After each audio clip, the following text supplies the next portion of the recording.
What's up guys, Kelsick back again with another video. Today we're going to be talking about the camera gear that I use for travel and making videos on YouTube. So let's go. 1, 3, 5, go! Coming from the wild, wild West Indies. Okay guys, so welcome back to another video. If you're brand new to my channel, basically I make videos about kiteboarding, filmmaking, and a bit of travel stuff. So yeah, today I'm going to give you a full run through the main camera gear that I use to produce all my content here on YouTube. Okay guys, so before we jump into the video, I just want to touch on one thing. Camera gear is not everything. When I first started making videos, I didn't have much besides a cell phone and a GoPro, and that's what allowed me to kind of learn everything about filmmaking. But with that said, having the right camera gear is like a workman having the right tools. You're going to be able to produce high quality videos with a lot less effort. So it's cool if you can get to this stage, but even if you can't afford this stuff, don't let it stop you from making videos and starting to like communicate your message. But anyways, let's jump into the video. Okay, so the first thing we're going to talk about is cameras. I basically have 4 main camera setups that I have with me 99% of the time. First setup, which is what I'm shooting on right now, is the Sony a6600. And this is kind of my dream camera. It's a very good hybrid mirrorless camera, so super good for photos, super good for video. It can shoot 120 frames a second slow-mo video, so I use that a lot for kind of b-roll shots and also action whenever I'm out kiteboarding. So yeah, Sony a6600 is my dream setup for all my beautiful cinematic style shots.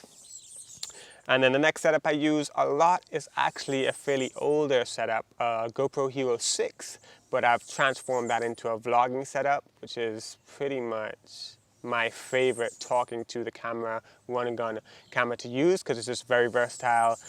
The mic setup with it is very good at spilling wind and not getting like distorted audio. I've actually made a whole video on how to convert GoPro 6, 7, 8 into a vlogging setup. You can check that out up here or in the description down below. Yeah, so that's a very versatile setup that I have pretty much every time on a shoot. And those are the 2 cameras that I use to shoot majority of the stuff, is the GoPro vlogging setup and then the a6600. But then I also have a DJI Mavic Zoom, which is also kind of my dream drone setup. It's nice having the zoom because, again, I shoot a lot of kiteboarding, and you know, kites are in the sky. You're always kind of in somewhat sketchy scenarios for flying a drone. So it's just nice to be able to have the zoom to be able to get tighter shots without having the need to be like actually that close. And also it's just cool to get a slightly different looking shot versus just a normal wide shot that pretty much every drone does. So yeah, I've been pretty stoked on the Mavic Zoom. And then the last setup is the GoPro Hero 8. Super stoked on the GoPro Hero 8. It pretty much has everything I would want out of a GoPro. GoPros are just getting better and better these days. It's so easy to produce high quality photos and images with a GoPro, even if you know nothing about filmmaking or photography. So yeah, I use the GoPro Hero 8 mainly for all my POV action shots, like in the water, either POV of me kiting or follow cam of something else happening out in the water. That's kind of my go-to getting in the water camera setup.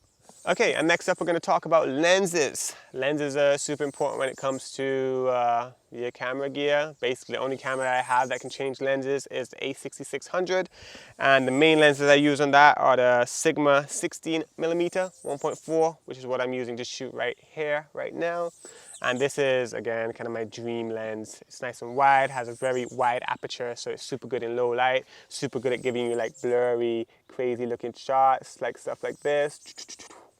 So yeah, very stoked on this lens. I used to have a Rokinon 12mm, I think, which was a bit wider, but it was manual, and it was cool, but it was just kind of a pain to like use on one and gun style shoots. So Sigma 16mm 1.4, I'd highly recommend this lens if you want a wide, good talking to the camera type lens, or just a wide B-roll cinematic lens. The next lens that I use a lot, and I've been super duper stoked to be able to have in my quiver, is a Sony 70-200.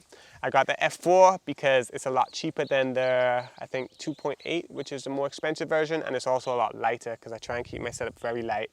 And the Sony 70-200 is quite a big, heavy lens, but the f4 is not too bad, and for my style of shooting, most times when I'm using it, I'm outdoors in very bright environments anyways, so the f4 has been pretty perfect for me. And I love this lens. It's for kiteboarding and for my type of travel, photography, and videography stuff that I do.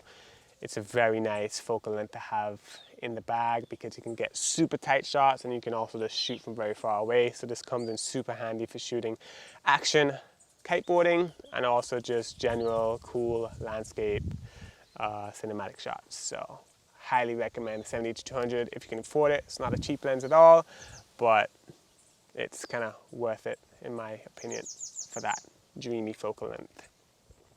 And then I used to have a Sony 18-105. This was actually the first lens I got when I got a Sony camera, and that is also a very useful lens. Like if you can only afford one lens, I would say almost get 18-105 because it gives you a nice wide shot and also gives you the ability to zoom in.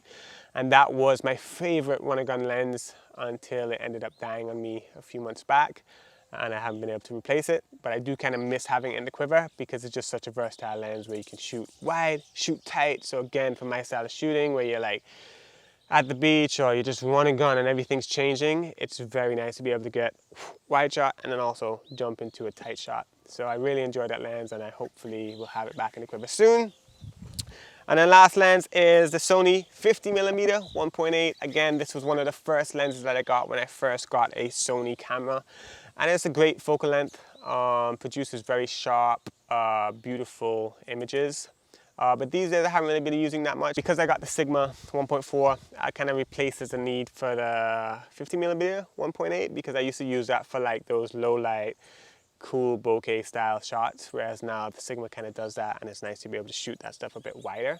But yeah, it's a pretty cheap lens and it's definitely nice to have for photo and video, but for my style of shooting sometimes it's just too tight. So yeah, the main lenses that I always in my bag, always in my quiver these days are the Sigma 60mm and also the Sony 70-200, and that pretty much covers everything that I want to shoot, whether it's wide talking to camera shots, wide B-roll shots, or tight long range action cinematic shots. Those two lenses pretty much allow me to get bangers. So yeah, those are two lenses that I would recommend kind of thinking about and trying to get into the quiver, boys. Next thing we're going to be talking about is the mic setups that I use to kind of get audio and do all this talking to the camera stuff. All right, so basically there are three main setups that I use for all audio related to video stuff. First setup is the Rode Video Micro, and this has been kind of my first mic that I ever got, and it's still a mic that I use pretty much all the time. Just pops on top of the camera, plugs in, and allows you to get pretty good audio once you're close to the camera. And that's the same mic setup that I also use for the vlogging setup. So that actually sets up to the GoPro and allows you to get super good audio with a very small kind of footprint. So yeah, Rode Video Micro, can't go wrong with it, doesn't need a battery, produces pretty decent audio. And then the next mic setup that I got, which I recently got, because again, it was a little bit more expensive, took a little bit more time to like get to where I was able to afford it. And that's the Rode Wireless Go, which is what I'm using to record this audio right here. So it's actually just snapped on my shirt. Probably hear some annoying sounds right now. But yeah, this is actually a very nice setup because it gives you the ability to kind of get away from the camera and keep the audio tight. And it's a wireless setup, so there's basically a wire running into the camera, and this audio is just going straight to the camera right now. So it's a very nice way of being able to record off-body audio. And I find this setup is actually slightly better than the Rode Video Micro. It produces a slightly cleaner audio. So yeah, I've been super stoked on it. It's not necessarily a cheap setup, but it's very nice if you want a very versatile way of capturing audio, whether it's on body or you want to record some weird sounds like opening gates or whatever, like you want to do some sound design. It's super useful for that as well.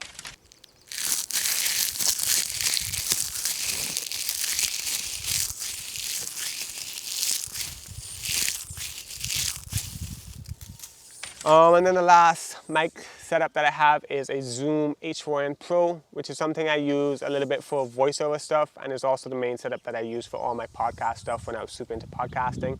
It just allowed me to do a sick interview show and get super high quality audio, which I'd then have to sync to the camera later, but it would just be a great recorder for kind of getting crisp audio anywhere around the world, and not necessarily needing to be right next to the camera. So I mainly use that for interview stuff and also voiceover stuff. So that pretty much sums up all the camera gear that I use to make videos on a regular basis here on YouTube.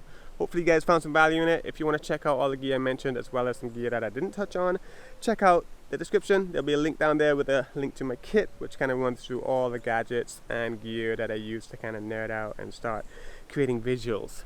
So yeah, if you got any questions about filmmaking, editing, gear, anything like that, drop a comment down below and I'll make sure to get back to you guys and help push you over the edge and help the process of making videos, editing videos, and putting out your story into the world a little bit easier and a little bit less stressful, I guess.